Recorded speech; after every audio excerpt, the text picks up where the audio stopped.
Hai Smart Viewers, kali ini kita bakal ngebahas tentang jurnalis nih ya. Karena menjadi jurnalis itu tentu harus punya skill-skill khusus nih, terutama dalam menyebarkan informasi ke masyarakat. Terlebih di era digital, kita banyak tantangannya juga di dunia media. Mulai dari hoax atau misinformasi, banyaknya informasi juga itu jadi tantangan.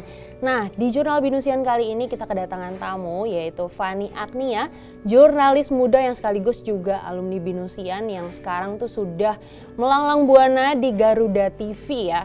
Jadi kita sapa dulu nih. Halo Fanny. Halo Felis. Apa kabarnya nih? Baik, alhamdulillah. Felis sehat Puji juga Tuhan, puji Tuhan. Oke, mungkin boleh disapa dulu. Halo Smart Viewers, aku Fanny Agnia, alumni Binusian juga ya di angkatan 2023. Senang banget bisa di Jurnal Binusian, kita sharing banyak soal di balik layar nih jurnalistik. Oke. Nah tadi kan aku udah buka nih soal jurnalisme di era sekarang. Aku mau tahu sebenarnya bagaimana pandangan kamu sebagai jurnalis muda ya.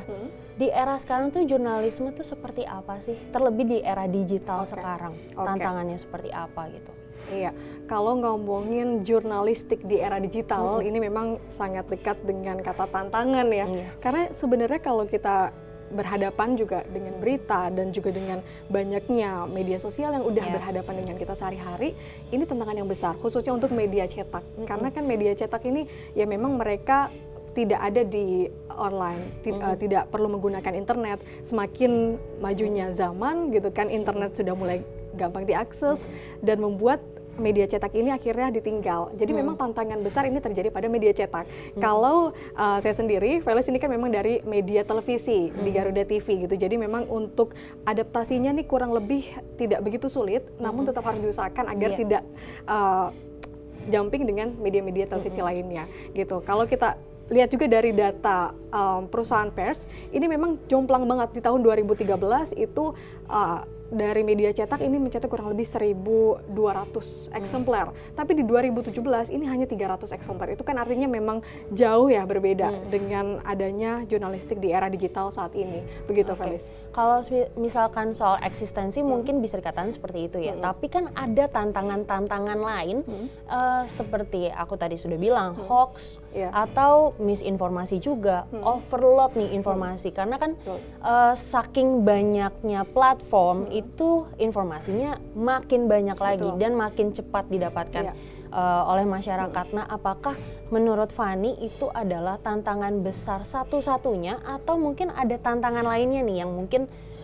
Binusian atau Smart Viewers juga butuh tahu gitu? Oke, kalau dikatakan itu tantangan satu-satunya enggak, tapi itu jadi salah satu tantangan dan juga tantangan yang paling utama menghadapi hoax dan juga disinformasi. Karena hoax ini juga sangat berdekatan ya sama kita. Ada internet, ada hoax, ada banyak hal-hal yang ada bisa diadain, yang nggak ada bisa diadain, itu bisa sangat amat terjadi gitu kan. Artinya ini peran dari kita seorang jurnalis, gimana caranya menciptakan sebuah berita yang tentunya ada aktualitasnya, kecepatannya juga harus sesuai ya. Itulah jadi persaingan akhirnya. Kalau kita nanti uploadnya terlalu cepat tapi nggak begitu kredibel, agak sulit juga untuk masyarakat terima. Artinya memang kita butuh kecepatan informasi yang bagus dan juga informasinya yang detail gitu. Nah, hoax dan informasi ini, misinformasi ataupun disinformasi ini kan terjadi karena kurangnya literasi digital. Betul. Oleh karena itu memang masyarakat ya diharapkan dengan adanya internet yang semakin tinggi, literasi digital juga jangan sampai males Smart Viewers, karena kalau dilihat-lihat kan ini platform sudah amat sangat banyak. Ada Instagram, TikTok gitu kan, itu ada informasi-informasi yang memang sekali kita lihat kita bisa langsung menerimanya dan justru kita bisa akan terpengaruh gitu. Literasi digital tentunya tidak hanya untuk netizen namun juga untuk media jurnalistik ini. Tapi untuk etikanya sendiri, karena aku juga ada di dunia media, aku penasaran juga sih untuk etika jurnalistiknya. Karena kita kan mengejar tentang kecepatan waktu, tapi kredibilitas juga ya. Bagaimana cara kamu untuk menjaga etika jurnalis ini sendiri gitu loh?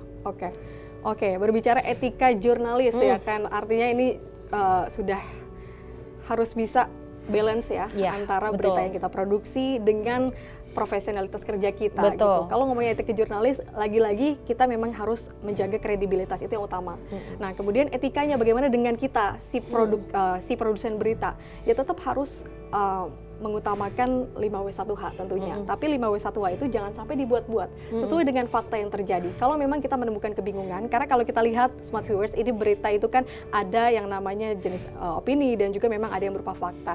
Nah, dari dua ini kita harus bisa membedakan dulu mana opini, mana fakta, kemudian nantinya kita bisa merumuskan 5W1H itu mana, dan disitulah terjadi etika jurnalistik yang memang seharusnya, Felis. Jadi kalau kita sudah menemukan 5W1H, tapi tidak ada yang kita buat-buat, itu pertanggungjawaban kita dengan kantor, dengan masyarakat yang menerima berita kita gitu. Kalau nanti ada hal-hal yang bentrok ataupun tidak sesuai, itu kan nantinya akan menimbulkan pengaruh juga kepada masyarakat, pemikiran-pemikiran yang ganda gitu kan.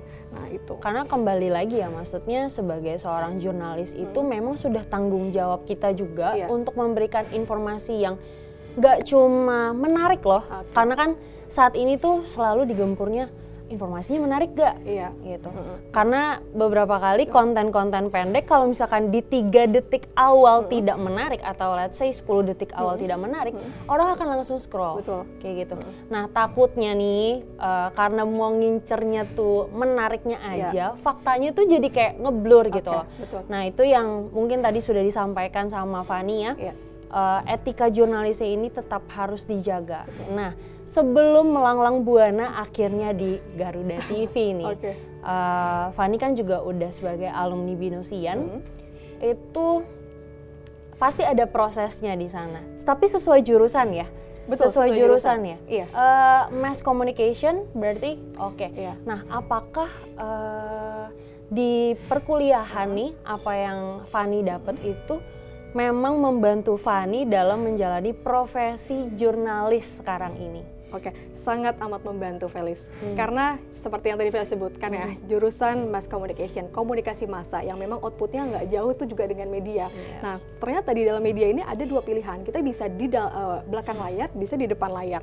Nah, saya memilih untuk di depan layar ya, menjadi seorang reporter, memproduksi berita, dan juga mengabarkan kepada pemirsa gitu. Bagaimana situasi saat ini, bagaimana terjadi proses-proses kebijakan, kemudian proses adanya hal-hal baru yang bisa kita update ke pemirsa. Nah, itu tentunya dari BINUS. Itu rumah pertama di BINUS, tepatnya di BINUS TV, karena juga Smart Viewers, saya juga alumni BINUS TV. Sebelum bisa menuju ke Garuda TV, ternyata BINUS TV juga memberikan banyak pelajaran. Mulai dari proses naskah, kemudian proses di dalam studio, dan juga proses presenting. Itu kan akhirnya membentuk bagaimana suara bulat terbentuk, kemudian look in frame, dan juga bagaimana pemilihan kosakata. Itu sangat amat membantu, Felis. Dan ketika saya terjun ke dunia kerja di Garuda TV, nggak begitu banyak yang saya temukan perbedaan baru ya, karena ternyata hampir sama. Bekalnya sudah ada ya? Betul, bekalnya sudah ada, hampir sama. Jadi ya, hal baru, hal menarik semua ada di BINUS TV ini terjadi. Itu boleh dicatat ya Smart Viewers, karena memang Fani ini sebelumnya sudah ada di dunia media tuh memang sudah sejak kuliah ya. Sudah di BINUS TV juga, dan ya itu tadi sudah presenting, jadi udah dapat bekalnya gitu. Nah, bicara soal dunia media ini lagi, kan nggak akan habis-habis ya sebenarnya, karena kan masih akan terus bergerak gitu. Tapi kira-kira kalau misalkan kita bicara masa depan, pandangan Fani sebagai istilahnya pemain di dalam dunia media ini sendiri, itu seperti apa ya? Kira-kira di digital ke depannya nih, mungkin bisa dikasih tahu juga gitu ya, ke binusian-binusian yang sekarang tuh lagi menekuni hal ini, kira-kira peluangnya atau tantangannya yang harus dipersiapkan oleh mereka seperti apa? Tadi Felis kalau sebut juga soal masa depan, ini masa depan jurnalistik, di sedikit juga saya mau kasih tips ke Smart Viewers bahwa memang kita berhadapan dengan era digital yang mana kita mau nggak mau juga harus mengadaptasikan diri gitu. Jangan hanya terpaku dengan konsep-konsep bentukan berita televisi, namun juga kita adaptasi ke konsep media sosial.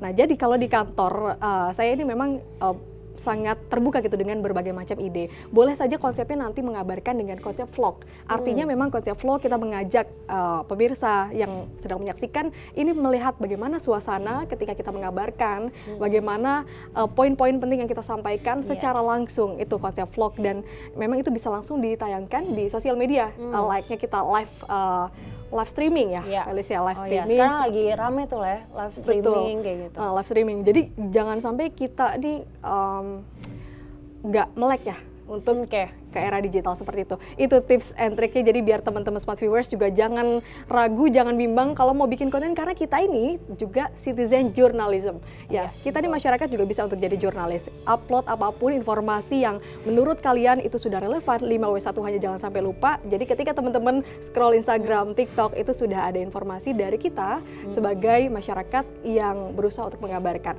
Nah, gitu Felis. Nah, tapi tadi memang ya aku sepakat soal citizen journalist karena memang saat aku kuliah juga aku diajarkan untuk itu gitu, karena sekarang udah bener-bener semuanya digital, apalagi BINUS gitu ya, itu udah nggak anti itu sama namanya digitalisasi gitu. Jadi semua anak-anak BINUSian tuh emang udah diajarin untuk bisa ngonten, untuk bisa ya gitu jadi citizen journalist. Cuma balik lagi smart viewers, kalian harus bisa memikirkan untuk yang 5W1H etikanya seperti apa, karena jangan sampai kita jadi citizen journalist tapi kita juga yang menyebarkan hoax atau misinformasi kayak gitu ya.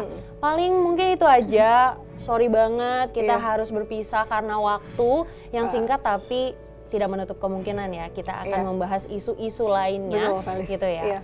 Thank you ya Fani ya. Sama-sama. Tapi jangan kemana-mana dulu smart viewers, karena sesaat lagi kita akan kembali hadir untuk melihat nih acara menarik apa aja sih yang akan dihadirkan oleh BINUS University. Penasaran kan? Jadi stay tune di Jurnal BINUSian.